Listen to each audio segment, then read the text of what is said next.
자, 여러분 고개 드시고 반갑습니다. 예. 자, 여러분 우리 오늘 보시면은 여기 2020년 우리 개정세법 절세전략 특강, 자 오늘 보도록 하겠습니다. 보시면은 먼저요, 그 지방세 기본법, 국세 기본법 개정에 따른 변화, 여기부터 설명드리려고 하는데, 우리 이제 하이라이트 좀 늦게 오신 분들이 계세요. 그래서 앞부분에 워밍업을 좀 하고, 제일 여러분들이 중요한 이제 또 양도소득세 관련한 또 내용, 또 절세 팁에 대한 내용들은 맨 마지막 뒤쪽에 그 편제가 되어 있어서 뒤쪽에 보도록 하겠습니다. 여러분들이 교재를 4페이지 보시면 되고요. 4페이지 펴놓으셔도 되고, 펴시고 교재를 보셔도 되고 4페이지입니다. 그 교재에 나와 있는 내용은 제가 PPT로 설명을 드리겠습니다. 그래서 여기 보시면서 한번 보시면요. 2020년 지방세 기본법 및 국세 기본법 개정에 따른 변화, 그래서요, 납부불성실 가산세 종전에 신고 납부하는 세금, 그 신고 납부를 불성실했을 때 신고 기한 하루만 딱 지나도요, 일단 신고불성실 가산세를 의무 위반의 정도에 따라 40%, 20%, 10% 깔아놓고요. 그 다음에 하루하루 지날 때마다 납부불성실 가산세 정도 있었고요.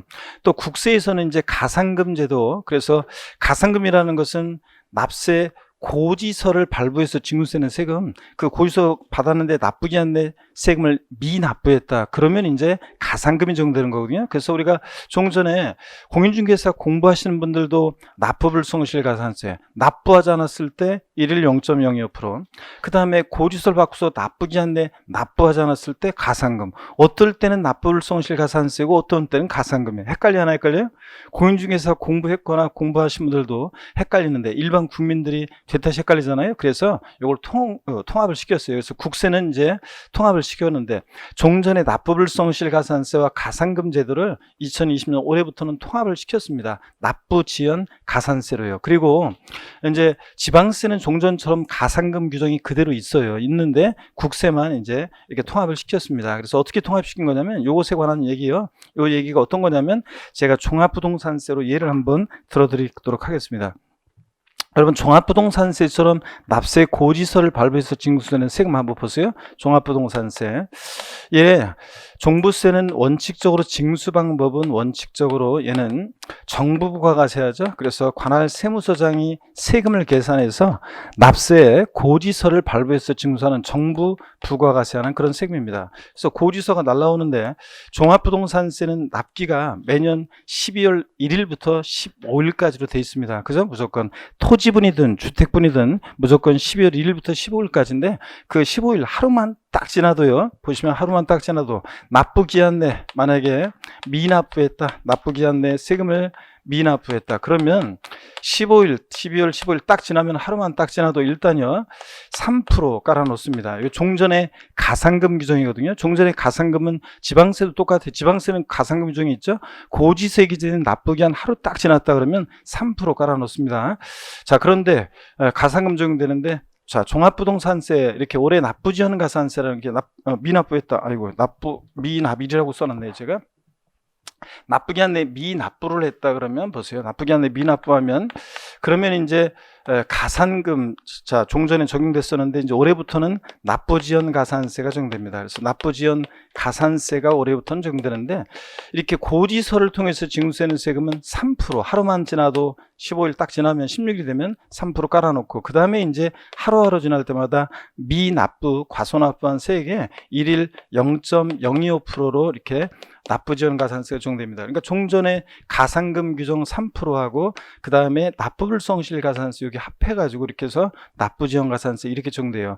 물론 이제 종합부동산세 같은 세금들은 예외적으로 우리가 고지서 날라온 거 휴지통에 버리고 내가 신고납부하겠다, 신고납부를 선택하면, 그러면 이제 가산세 규정이 적용되는데, 신고납부 선택하면 신고납부할 수도 있잖아요. 근데 그 신고납부를 만약에 불성실했다 그러면 이제 어떻게 적용되는 거냐면, 자, 무신고 가산세는 적용될 여지가 없죠. 왜냐하면 신고납부를 선택한다는 것은 12월 1일부터 15일까지 신고를 해야지만 신고납부가 선택되는 거니까 무신고 가산세는 적용되지 않습니다. 자, 근데 신고했는데 적게 신고한 과소신고 가산세는 적용될 수가 있습니다. 자, 그래서 29회 시험 때 혹시 합격하셨던 분들은 시험 지문에 이런 게 나왔었어요.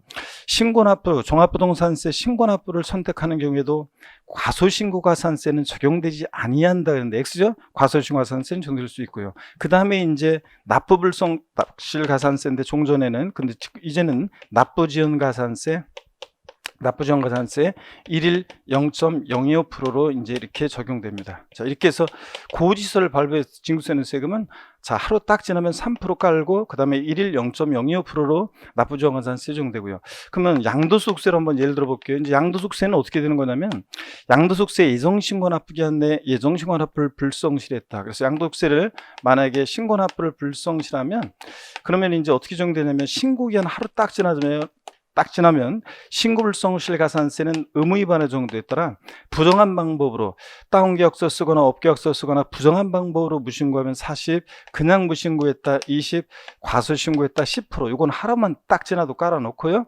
그 다음에 이제 하루하루 지날 때마다 납부지연 가산세가 적용돼요. 그래서 납부지연 가산세가 어떻게 적용되느냐? 그러면 1일 0.025%로 이렇게 적용됩니다. 자, 여러분 그러면 이제 뭐 종전에 뭐 일반 국민들은 가산세, 가산금 혼동해서 막 사용하지만 여러분들은 이제 용어를 정확히 할 수 있어야 되겠죠. 그래서 종합부동산세처럼 정부 부과가세하는 세금은 고지서를 통해서 징수할 때 국세는 이제 납부지연가산세 적용되는데, 자, 우리 지방세는 3% 가산금이 적용되지만 이제 국세는 납부지원가산세 3% 하루 지나면 깔아놓고 1일 0.025% 적용됩니다. 그러니까 양도소득세 같은 신고납부하는 세금과 비교해보면 양도세처럼 신고납부하는 세금은 신고기한 하루만 딱 지나도 양도일이 속하는데 말일부터 2개월 하루만 딱 지나도 의무위반의 정도에 따라 신고불성실가산세에 해당되는 걸 깔아놓고 그 다음에 하루하루 지날 때마다 1일 0.025%로 납부지원가산세 적용됩니다. 이해되십니까 여러분? 그래서 차이점을 이렇게 해서 한번 어떻게 이제 납부지원가산세가 국세는 적용된다는 건지 보시면 됩니다. 고지서를 통해서 징수세 낼 때는 자, 하루 지나면 3% 깔고 그 다음에 하루하루 1일 0.02%, 그 다음에 양도소득세처럼 신고납부하는 세금은 신고기한 하루 딱 지나면 신고불성실 가산세를 깔아놓고 하루하루 지날 때마다 종전에 납부불성실 가산세가 이제 뭐로요? 납부지원 가산세로 이렇게 적용됩니다. 여러분들. 자, 이렇게 해서 개정될 예정이라는 거 이걸 말씀을 드리고요. 자, 그 다음에 계속 이어서 보겠습니다. 자, 이렇게 해서 이제 납부불성실 가산세와 가산금 제도가 국세는 통합되고 지방세는 2022년도부터 이제 국세처럼 지방세도 통일될 예정인데 지방세는 종전과 똑같습니다.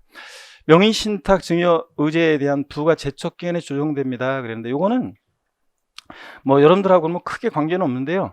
우리가 상속세나 증여세 보면 제척 기간이 있죠. 국가나 지자체가 우리에게 세금을 부과할 수 있는 법정 기간 정해놨잖아요. 그 기간이 지나면 더 이상 세금을 부과할 수 없도록 합니다. 그죠? 법정 안정성을 위해서. 그랬을 때 상속세나 증여세는 15년, 15년, 10년 이렇게 사기쳤다 15년, 무신고 15년, 기타 10년의 제척 기간이 적용됩니다. 그 기간까지는 국가나 자체가 국가가 우리에게 세금을 부과할 수 있는데요, 국가가. 그런데 상속세나 증여세를 포탈한 경우에 이제 15년 기간, 사기쳤다 15년, 무신고 15년인데, 근데 요 기간이 제척 기간이 지나고 나서도 있죠. 그리고서 이제 더 또 부과할 수 있는 기간이 있어요. 안날로부터 1년 동안 더 국가가 우리에게 세금을 부과할 수 있는 그 기간이 있는데, 자, 조세를 있잖아요. 좀 포탈할 가능성이 높아가지고, 즉 관할 세무서에서 포착하기 어려운 그런 경우들이 있어요. 이런 경우 사유에는, 그러니까 있는 경우에는 1년을 더 연장해요, 제척 기간을. 근데 다만 이렇게 올해 추가된 게 명의신탁 증여의제 등에 대한 확대 적용. 그래서 제3자 명의 재산을 상속 증여받은 경우라든가 또 상속 증여재산의 보유와 무관하게 상속 증여세 적용에 따른 명의신탁 증여의제에 해당되는 이런 경우에는 또 역시 요 사유에 추가를 해가지고 1년 더 이렇게 세금을 부과할 수 있는 그런 기간 연장된 거. 요게 이제 또 개정이 됐어요. 그래서 뭐 여러분 편하게 보시고. 그 다음에 또 한번 보시면 지방세기본법 및 국세기본법 개정에서 기한후 신고 시 납세자의 부담이 완화됩니다. 그런데 이게 뭐냐면 우리가 기한후 신고라는 게 뭐냐면요. 신고 납부 기한이 지났어요. 그런데도 뒤늦게 우리가 신고를 하게 되면 자, 과세권자가 신고 기한 하루만 딱 지나도 과산세고 과세권자가 다시 세금계산해서 납세 고지서를 보내오는데 발부하는데 그러기 전에 뒤늦게라도 신고 기한 지났지만 신고를 해주면 일손도 줄어들고 조세 포탈 우려 가능성도 줄어드니까 혜택을 주겠다는 거예요. 그래서 혜택을 주겠다는 건데 그래서 기한후 신고 우리 이제 하게 되는데 다만 이 기한후 신고한 자도 내가 신고 기한 지나서 신고를 했어요. 취득세라든가 등등 신고를 했는데 아차 나 지난번에 신고한 게 기한후 신고 기한 지나서 신고했는데 그게 또 잘못됐어. 그래서 내가 지난번에 잘못 신고했다 이렇게 경정해서 또 수정해서 이렇게 신고할 수 있도록 되어 있습니다. 여태까지는 수정신고나 이런 것들은 신고기한 내 신고서를 제출한 자만 하는 거지 신고기한 지난 자가 이렇게 수정신고나 이런 것들을 할 수가 없었어요. 근데 이제 올해부터는 이제 할 수 있다는 얘기입니다. 그래서 신고기한 지나서 기한후 신고한 자가 기한후 신고하는 자도 뒤늦게 내가 기한후 신고한 게 또 잘못 신고됐다 이렇게 신고할 수 있다 뭐 이런 얘기입니다. 편하게 보시고요. 자, 그 다음에 기한후 신고 시 납세자 부담이 완화됩니다. 그런데 이게 이제 기한후 신고했을 때 무신고 가산세를 깎아주거든요. 뒤늦게 신고를 하게 되면 조세 포탈 우려 가능성이 줄어들고 그러니까 일손도 줄어드니까 기한후 신고 기한 지나서 뒤늦게 신고를 해주면 혜택을 줬어요. 그래서 무신고 가산세를 깎아줬었는데 종전까지는 1개월의 기한후 신고하면 무신고 가산세 50% 감면 그 다음에 1개월 초과 6개월의 기한후 신고하면 20% 감면만 있었는데 이제 세분화해가지고 1개월 초과 3개월 이내 기한후 신고하게 되면 30% 감면 규정 요게 이제 더 추가가 됐어요. 그래서 30% 감면해 준다. 어떻든 간에 여러분들이 신고 기한 지났다 그러더라도 그냥 넉넉히 있을 것이 아니라 어떻게 하는 게 좋다고요? 뒤늦게라도 신고를 하면 그래도 세금을 절세할 수 있습니다. 그래서 자 뒤늦게라도 신고하고 또 기한후 신고했다가도 아까 나왔지만 또 잘못 신고한 게 있으면 또 신고하도록 만약에 실무에 계신 분들이 계시면 여러분들 적극적으로 신고 기한 지났어요. 고객이 나 신고 어떻게 하다 보니까 신고 기한 지났는데요. 그랬다고 그래가지고 넉넉히 있으면 안 되고 뒤늦게라도 빨리 좀이라도 빨리 신고를 하도록 하는 것이 세금을 절세할 수 있는 비결입니다. 그렇죠 여러분들? 가산세를 그만큼 더 깎아주니까. 그래서 1개월 내 기한후 신고하면 50% 감면 1개월 초과 3개월 내 기한후 신고하면 30% 감면 자 6개월 내 기한후 신고하면 20% 감면이니까 그래도 이 기간 내 최대한 자 신고를 못한 사람들한테도 뒤늦게라도 신고할 수 있도록 유도를 해 주셔야 되겠습니다. 그래서 이게 이제 뭐 시험용으로는 의미가 있는데 그 시험용이 아니더라도 실무적으로라도 항상 뒤늦게 신고 기한 지나더라도 어떻게 하는 게 좋다? 신고를 적극적으로 하는 게 좋다. 이거를 여러분들 유도를 하셔야 되겠습니다. 자 보시면은 국세징수권 소멸시효 관련 국세 산정 기준 포함됩니다. 그런데 이거는 뭐 한번 여러분들이 그 나와 있는 그런 내용들을 한번 읽어보시면 돼요. 뭐 별거 아니고요. 그 다음에 넘어가서 계속 보십니다. 자 한번 보시면 어떤 얘기냐면 가산세 납세의무 성립 시기가 변경됩니다. 그랬는데 우리 납세 의무요. 우리 공부했던 분들 중개사 공부했던 분들은 시험에서 세금 납부할 의무는 추상적으로 성립하고 성립한 납세 의무는 구체적으로 확정이 되고 확정된 납세 의무는 소멸하는 과정을 거친다. 그래서 납세 의무 성립, 확정, 소멸이에요. 이게 시험에서 중요하잖아요. 그런데 가산세 납세 의무 성립 시기가 세분화됐어요. 그런데 이거는 뭐 수험생들한테는 좀 그렇고 여러분들한테는 뭐 특별히 크게는 뭐 관계가 없을 듯 합니다. 그래서 한번 보시면 되겠고요. 납세의무 성립시기 가산세에 관한 납세의무 성립시기가 종전까지는 그냥 가산할 국세 납세의무 성립하는 때 이렇게 됐었는데 지방세는 똑같은데 국세는 이렇게 세분화됐어요. 가산세에 관한 내용들이 뭐 그랬다는 얘기입니다. 한번 보시고 자, 다단계 우회 행위 등을 통한 조세회피를 방지하는 규정이 시행됩니다. 그런데 하여튼 뭐 실질과세원칙을 적용해가지고 어떻든 간에 다단계도 우회로 해서 잔머리 굴리는 그런 경우에도 조세회피 방지하기 위해서 자 그런 것도 세금을 부과하겠다 이런 얘기고 어떻든 간에 고액 지방세에 대한 소멸시효가 인정됩니다. 7번째 있잖아요. 여기 이제 수험생은 이 가운데 수험생이 있으면 굉장히 중요한 내용인데요.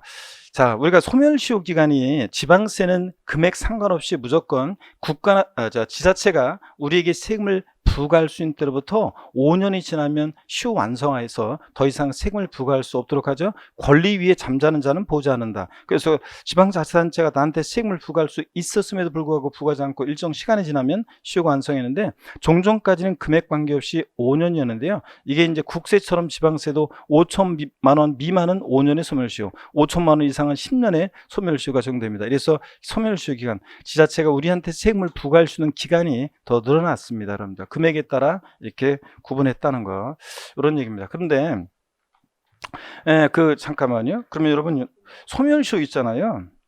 이 소멸시효 관련해서 좀 아직까지도 보면 제척기간과 소멸시효가 사실은 어떤 차이점이 있냐, 이게 조금 그 청구권, 부가권 뭐 이런 차이점을 알아야 되고 사실은 조금 복잡한데요. 쉽게 얘기하면 여러분 이런 분들 계세요.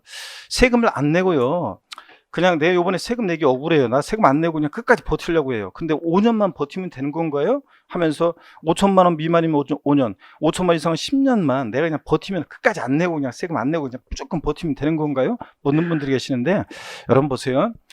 우리가 주로 신고 납부하는 세금들, 이제 신고 납부하는 세금들이 제척기간 적용을 받습니다.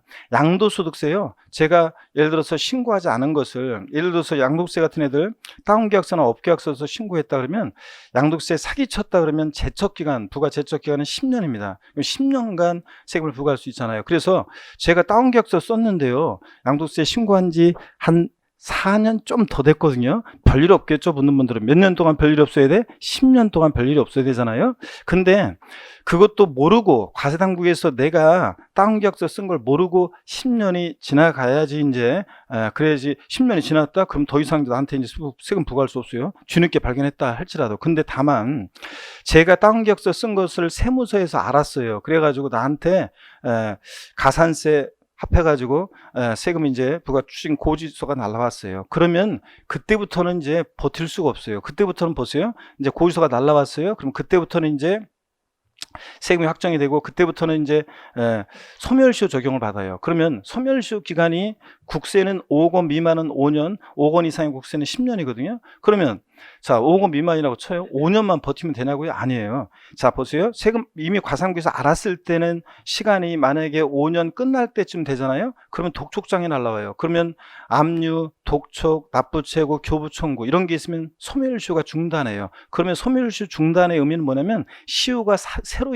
다시 진행해요. 이전은 거 없어지고. 그러면 다시 5년 소멸시효가 진행돼요. 끝날 때쯤 되면, 사람이면 까먹을 수도 있겠지만 다 컴퓨터가 또 독촉장 보내요. 그러면 끝날 때면, 그럼 다시 소멸시효 중단되고 5년이에요. 그러니까 내가 세금 안 내고 5년만 버티면 될까요? 여러분들 버틸 수 있어요? 안 돼요. 계속 독촉 날라오고. 그래서 내가 집행할 재산이 있으면 국가에서 다 압류해서 가져갑니다. 그러니까 몰랐을 때가 이런 소멸시효나 제척기간이 의미가 있는 거지, 알았을 때는 버틸 재간이 그 시간만 지나면 내가 세금 납부하는 거 없어지는 게 아닙니다. 계속 연장됩니다. 그래서 평생이에요. 그래서 어떤 수강생분은 4명의 재산 다 빼돌려 놓고요, 그리고서 그냥 버티면 되잖아요. 그런데 그럴 수도 있긴 있습니다. 자, 뭐 집행할 재산 하나도 없고, 나는 저 통장, 4명이 된 통장 하나 못 만들고, 4명이 된 뭐 집 하나 등기 하나 이전 못 받고, 뭐 그래도 되긴 돼요. 자, 그렇긴 되긴 되는데, 제가 항상 얘기하는 게 있습니다.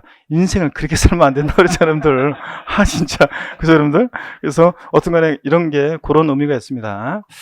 자, 계속 이어서 봅니다, 여러분들. 자, 계속 이어서 보시면 2020년 지방세 개정에 따른 변화를 한번 봅니다. 건축물 취득세 과세 표준의 적용 비용 포함되는데, 이게 어떤 거냐면요, 여러분, 우리가 택지공사가 준공된 토지에서요, 만약에 그 적용 비용이 들었다거나 적용을 한다거나 뭐 도로 포장을 한다거나 그래요. 그랬을 때 한번 보세요. 지목 변경에 수반하는 그런 비용이 들으면은, 지목 변경에 수반해서 도로 포장이나 적용 비용이 들었다 그러면 종전과 동일하게 지목 변경 비용에 포함되는 것으로 봐가지고 이제 세율을 적용하는데, 건축물 건축에 수반해 가지고, 자, 만약에 적용 비용이나 이런 게 들었다 그러면 이제 그러면 건축물 신축 비용으로 봐가지고 2.8% 원시 취득 비용, 저한테 배웠던 분들은 2.8% 세율을 적용하고요. 그렇습니다. 그런데 이 내용을 좀 더 한번 보도록 하겠습니다. 그래서 죄송합니다.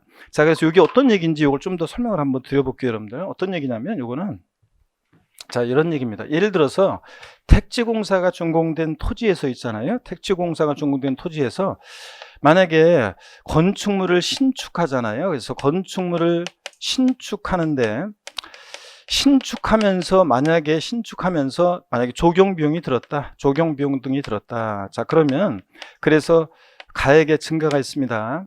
자, 그러면 이런 경우에 또 그 다음에 건축물 신축과 무관하게 건축물 신축하면서 정확히 얘기하면 그 부속 토지, 그 건축물 부속 토지 내에서 만약에 조경 비용 등이 들었다 그러면 요거는 이제 원시 취득으로 봐가지고 요 세율은 2.8%가 적용됩니다. 그래서 2.8%가 적용되고 이때 납세무자는 누가 되냐면 납세무자는 건축물 소유자가 됩니다. 그래서 한번 보세요. 이런 때는 건축물 소유자가 납세 의무자가 됩니다. 소유자가 납세 의무자예요. 자, 그런데 만약에 건축물 신축과 무관하게 요거는 건축물 신축하면서 여기서 부속 토지 내에서 조경 비용이 들었을 때하고 조경 공사 같은 게 있었어요. 조경 공사를 했다거나 도로 포장을 했다거나 자, 했어요. 이거하고 그 다음에 건축물 신축과 무관하게 택지공사가 준공된 토지에서 준공된 토지에서 만약에 이것과 무관하게 부속 토지 범위 내에서 만약에 조경공사 등이 있었다. 요거하고 이제 구별이 됩니다. 자, 그랬을 때 이 건축물 신축과 무관하게 만약에 요게 조경공사 등이 있었다. 요것과 무관하게 만약에 조경공사 등이 있었다. 자, 조경 비용 등이 들었다. 그러면 요거는 이제 토지 지목 변경으로 가액의 증가가 있는 것으로 봐가지고 요거는 간주 취득이에요. 그래서 취득한 것으로 의지해가지고 자, 요때는 이제 세율이 2%. 자, 그래서 우리가 세율 특례세율이라고 그래가지고 2% 세율이 적용되고 요때는 누가 납세 의무자냐면 토지 소유자가 이게 납세 의무자가 됩니다. 토지 소유자가 납세 의무자가 되고 뭐 이런 차이점이에요. 그래서 이런 것에 여태까지는 무조건 그냥 좌우지간 이런 경우에도 여태까지는 원시 취득 그러니까 건축물 신축하면서 요 부속 토지 내에서 조경공사 해가지고 비용 등이 증가가 들었을 때 요것도 자 토지 소유자한테 세금을 부과했었는데 2%로 이제는 여기에 건축물 신축하면서 부속 토지 내에서 조경 비용 등이 들었다 공사가 있었다는 원시 취득의 세율을 적용해서 건축물 소유자가 납세 의무자가 된다 이런 얘기입니다. 그게. 자, 표정을 보니까 여러분들이 뭔 소리인지 모르겠다 그런 표정인데 어떡하네. 자, 뭐 이런 얘기입니다. 여러분들 한번 보시고요. 자, 나중에 또 한번 읽어보시고 그 다음에 무신고 및 허위신고 시 취득세 과표가 개선됩니다. 그런데 여기 여러분들이 이제 좀 한번 주의를 좀 하셔야 돼요.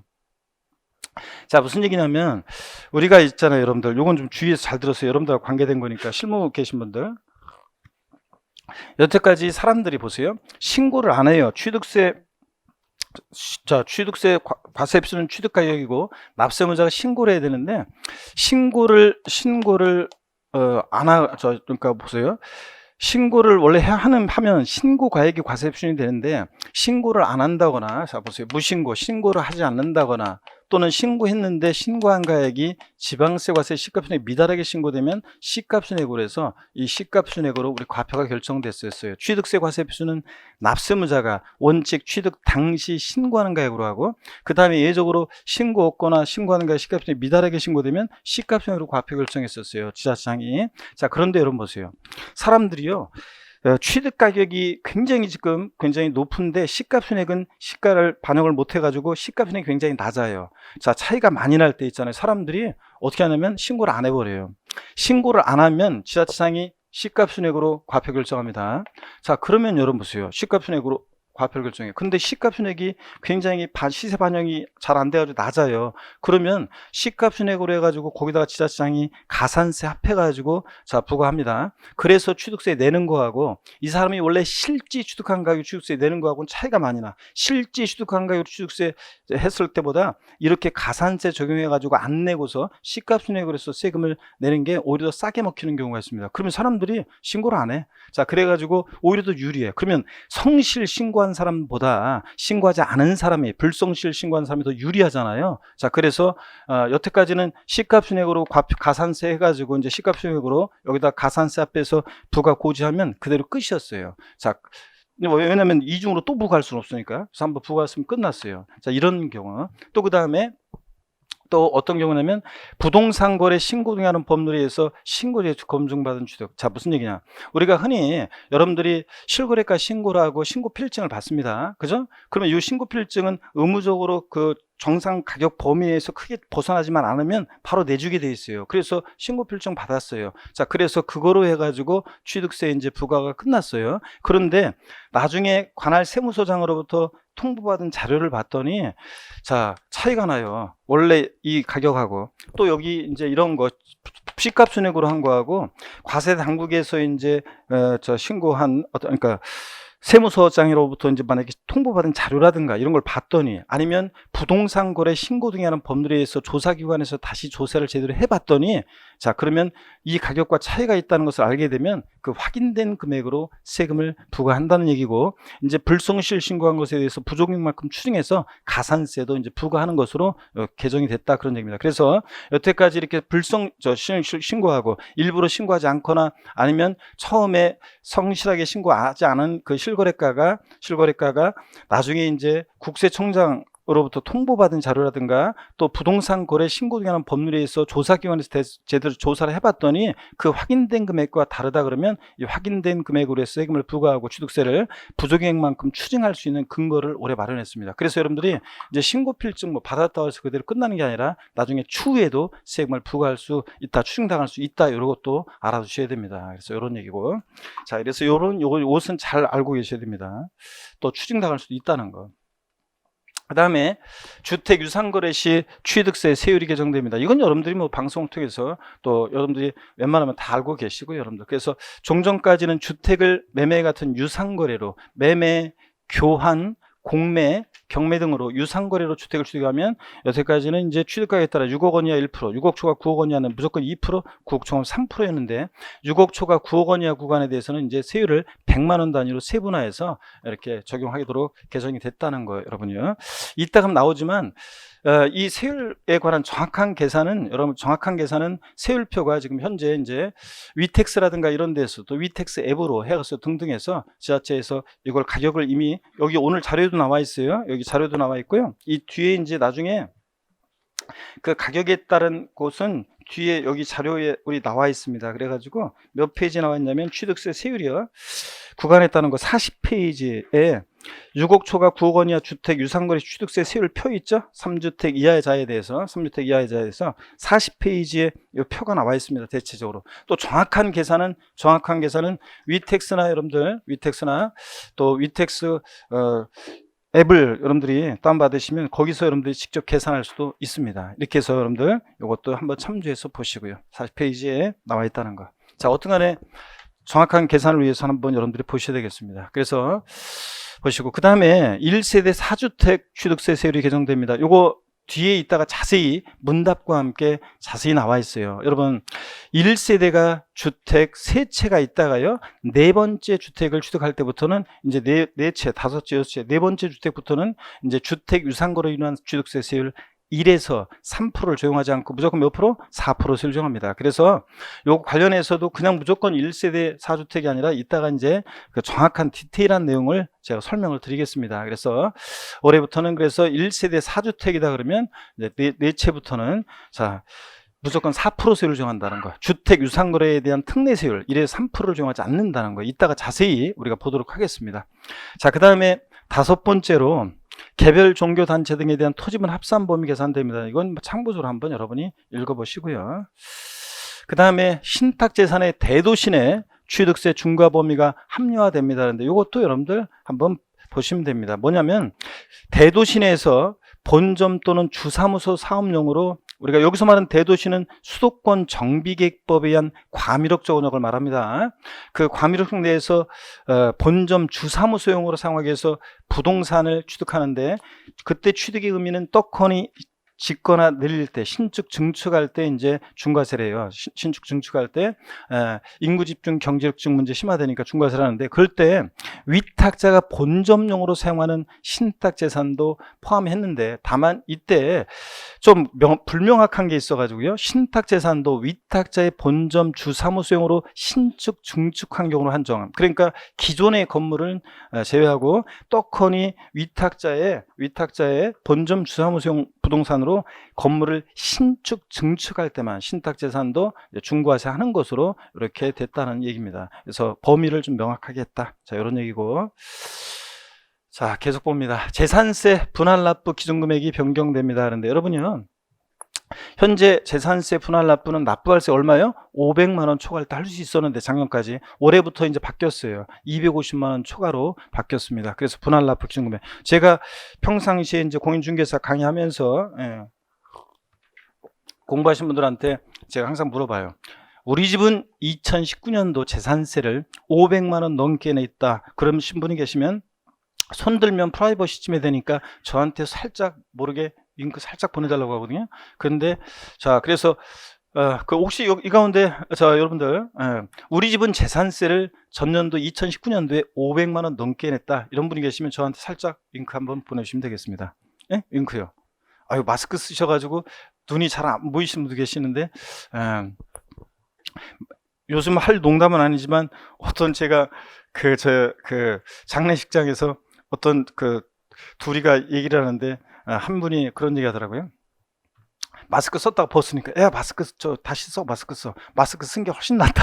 그래서 넌 마스크 미남인 것 같다, 막 이런 얘기하고, 마스크 미녀인 것 같다, 막 이런 얘기하는데, 어떡하네, 마스크 썼을 때하고 벗을 때하고 얼굴이 차이가 나는 사람도 있긴 있는데, 어떡하네. 자, 여러분 봅니다. 다시 한번 묻습니다. 우리 집은 재산세를 500만 원 넘게 2019년 냈다, 이런 분이 계시면 저한테 윙크요. 네? 자, 그래서 이제 이런 식으로 하거든요, 제가. 그런데 제가 이제 예전에 어떤 곳에서 서울 광동이었나 어디서 강의를 하는데, 자, 수강생 빽빽히 있는 속에서, 자, 없죠? 그리고서 제가 진도 나가려고 딱 하는데, 어떤 교탁 바로 앞에 앉은 사장님 있잖아요.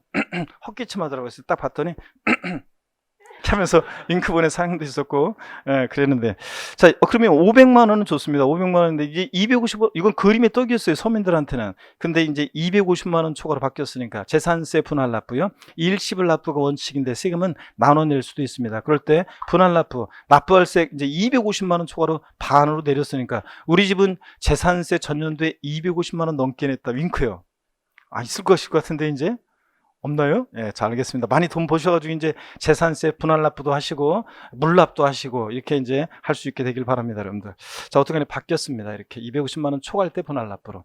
그 다음에 이거는 뭐 특별히 여러분들하고 관계가 없을 것도 같은데요. 회원제 골프장 원형 보존지에 대한 세부담이 합리화됩니다. 그래가지고 종전에는 대중 골프장, 퍼블릭 골프장에 대한 원형 보존지에 대해서 요거 별도 합산과세, 사업용 토지로 봐서 별도 합산과세했고요.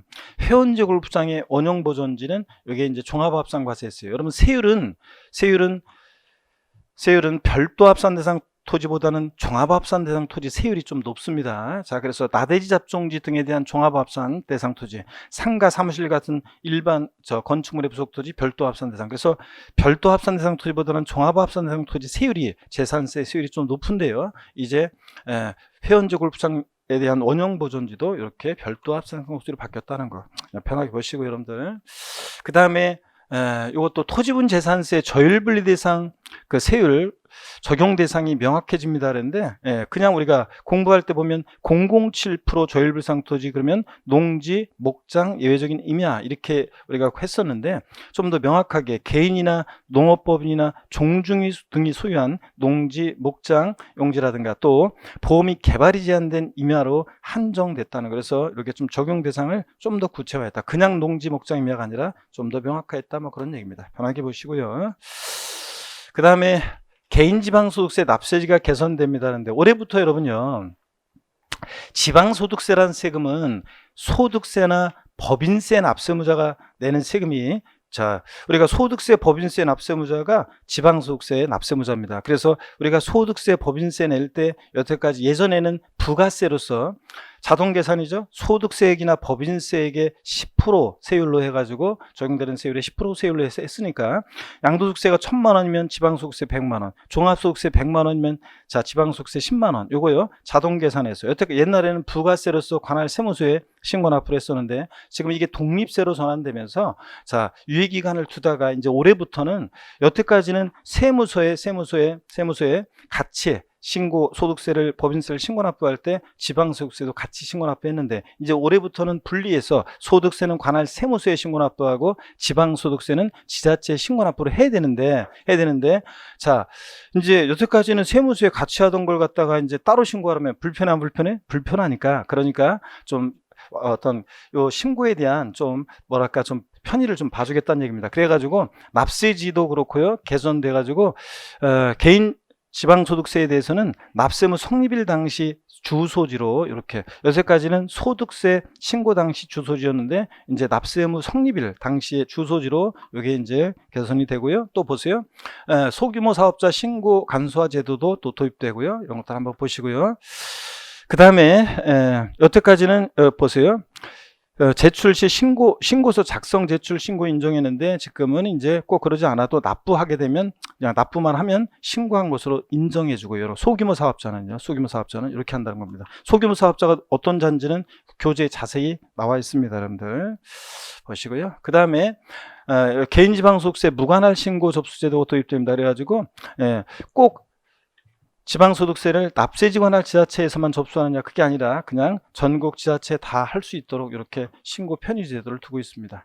자 올해부터는 따로 이제 지방소득세를 지자체에 신고해야 되기 때문에 이렇게 편의 제도를 도입했다 뭐 이런 것들 한번 보시고요. 나중에 필요할 때. 그 다음에 양도소득에 대한 개인지방소득세 신고기한 연장 및 신고 간소화 제도가 도입됩니다. 그랬습니다. 여러분 여기 보세요. 우리가 지금 양도소득세요. 양도소득세는 양도일이 속하는 달의 말일로부터 몇 개월 내요? 몇 개월 내 신고 납부합니까? 양도소득세는 양도일로부터 아니고 예정신고기한은 양도일이 속하는 달의 말일로부터 몇 개월? 2개월이잖아요. 왜 여러분들 하긴 이게 마스크 써가지고 입모양이 안 보이니까 양도일이 속한 달 말일부터 2개월 내잖아요. 그래서 만약에 오늘이 며칠입니까 여러분? 오늘이 며칠입니까? 2월 23일이에요? 그럼 양도일이 2월 23일 날 부동산을 양도했다. 자, 그러면 부동산을 2월 23일 날 양도했습니다. 그러면 양도일이라는 것은 이날 잔금을 치렀거나 또는 등기일하고 비교해서 중 빠른 날입니다. 양도소득세에서 실무적으로 여러분 양도 보유기한 판정할 때 양도 시기 및 취득 시기는 실무적으로는 뭐 잔금 지급일하고 등기일하고 비교해서 중 빠른 날입니다. 그 양도일이 2월 23일이면 양도일 속한 말일로부터 2개월이니까 언제까지 부동산 2월 23일 날 잔금 치르거나 또는 등기라고 비교했더니 하여튼 이날이 양도일입니다. 그러면 언제까지 예정 신고해야 돼요? 양도일 속한 말일부터 2개월이니까 언제입니까? 자, 언제입니까 여러분? 4월 30일까지 예정신고 해야 되잖아요. 그래서 양도소득세 예정신고 기한은 이때예요. 그러면 종전까지는 지방소득세도 요 기간 내에 같이 신고 납부를 했어야 되는데 이제 기간을 연장해 줘가지고 지방소득세는 양도세는 똑같아요. 양도일 속한 말부터 2개월 예정신고 납부해야 되는데 지방소득세는 2개월을 더 연장해가지고 2개월을 더 연장해서 그래서 언제까지요? 6월 30일까지 지방소득세는 이렇게 기한을 더 연장해 줬습니다. 그래서 지방세라고 했네요. 지방소득세는 6월 30일까지 이렇게 신고할 수 있도록 개정이 됐습니다. 여러분들. 자, 이런 얘기. 자, 지방소득세는 좀 기간이 늘어났다. 이런 것도 알아두시고요. 자, 그 다음에 이어서 봅니다. 증축의 취득원가를 환산효과를 신고 시 가산세 부과됩니다 하는데 요거는 뒤에 있다가 양도소득세에서 또 나와요. 여러분 양도소득세 또 나오는데 여러분 저를 봅니다. 우리가 양도세에서 또 나오지만 이런 잠깐 보세요. 양도소득세요. 사람들이 취득가격을 환산가격으로 해서 환산 취득가격으로 양도세를 신고하려고 하죠. 취득한 지 오래됐어요. 그래서 취득가격이 굉장히 낮아요. 근데 만약에 그동안 부동산 가격이 많이 상승해서 양도 가격이 이번에 커요. 양도차익이 됐다시 커요. 그럴 때는 사람들이 일부러 계약서 잃어버렸다고 하고 뭐로 신고해? 환산 취득가격으로 양도세를 신고하려고 합니다. 근데 아파트 같은 것들은 보세요. 아파트 같은 것들은 우리가 무조건 환산가액으로 할 수 있는 게 아니라 양도소득세 계산은 원칙 실거래가로 하는데 실지 양도가액과 취득가액이 불분명하면 취득가액이나 양도가액은 환산해서 그러니까 추계해서 정하게 되는데 추계 방법으로 정하는데 그 추계 방법은 공부할 때 배웠어요. 매, 감, 환, 기 해서 이렇게 외웠잖아요. 매감한 적용합니다. 매매 사례가액, 감정가액, 환산 취득가액을 적용합니다. 그러면 매매 사례가액이라는 것은 당해 이자산의 양도일 전후 몇 개월이요? 3개월 내에 이자산의 양도와 동일성, 유사성 있는 거래액을 참작합니다. 그러면 토탈하면 이게 양도일 전후 3개월이니까 6개월 내 기간 동안에 아파트 같은 것들은 매매 사례가액이 없을 가능성이 적어요. 그죠, 여러분들? 여러분 사는 아파트 단지 6개월 동안 거래가 하나도 없을 가능성이 적잖아요. 그 비슷한 평수에. 그런데 그래서 매매 사례건데 있고 이게 없거나 감정가액이 없거나 그럴 때 이제 취득가액을 환산 취득가액으로 해서 우리가 취득가액을 추계하게 되는데 환산 취득가액은 옛날 취득 당시 실거래가액이 불분명할 때 하는 거예요. 취득 당시 실지거래가액 등이 불분명할 때. 그러면 일부러 이제 이게 없다 그러면 일부러 매매사액이나 이런 게 없으면 감정가 없으면 환산취득가액으로서 세금을 계산하게 되면 이게 어떻게 되는 거냐면 환산취득가액으로 하게 되면 취득가격이 커져요. 실지 취득가격보다 실지 취득한 가격보다 가격이 많이 그동안 올랐어요. 그러면 양도차익이 이만큼이다 그러면 환산취득가액으로 하게 되면 환산취득가액은 보세요. 환산취득가액은 이번에 파는 양도 당시의 실지 거래가액에다가 없으면 매매사례 감정가액 여기다가 양도 당시 기준시가분의 취득 당시 기준시가를 곱해서 구해요. 그 양도 당시 실거래가액이 3억이면 양도 당시 기준시가 2억이고 취득 당시 기준시가 1억이면 3억 2분이니까 환산 취득가액은 1억 5천으로 해서 이렇게 계산하잖아요. 그러면 양도 당시 실거래가액은 굉장히 커요. 많이 가격이 올랐으니까 기준시가는 시세를 못 따라가서 작아요. 그러면 큰 수를 작은 수로 나누니까 환산 취득가액으로 하면 취득가액이 더 커지게 돼 있어요. 이렇게. 자, 그러면 여러분 보세요. 그러면 양도차익 이만큼 되잖아요. 그러면 이만큼 이득 받잖아요. 그래서 사람들이 일부러 취득가액을 환산 취득가액으로 하게 되잖아요. 근데 아파트 같은 것은 매매 사례 같은 것이 있을 가능성이 높은데 건물을 신축했어요. 상가 같은 거. 그러면 유사 매매 사례가 있을 가능성이 굉장히 낮겠죠? 자, 그러니까 사람들이 악용하는 것을 막기 위해서 건물을 신축하고 나서요.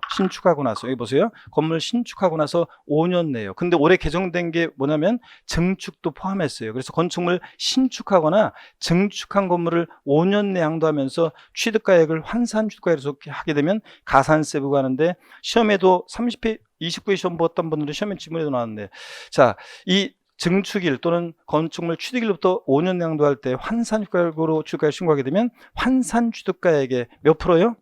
5% 가산세를 적용합니다. 5% 가산세. 그럴 때 요번에 이제 모두 포함됐다고요? 증축도 포함됐다는 거예요. 요걸 여러분들이 주의합니다.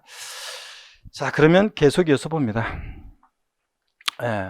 그 종합부동산세 개정에 따른 변화인데요. 요거는 여러분들 첫 시간 좀 여러분들 워밍업이었고 이제 종부세부터 해서 국세부터 이제 해서 개정 내용 중요한 내용들을 이것도 절세 팁 이런 것들 이어서 본격적으로 1시간 워밍업이었고 준비 이제 하시고 좀 조심하려고 하는 분도 계셔요. 간만에 여기 오셔가지고 근데 자, 두 번째 시간부터는 이제 정비해가지고 본격적으로 또 보도록 하겠습니다. 잠깐 쉽니다, 여러분들.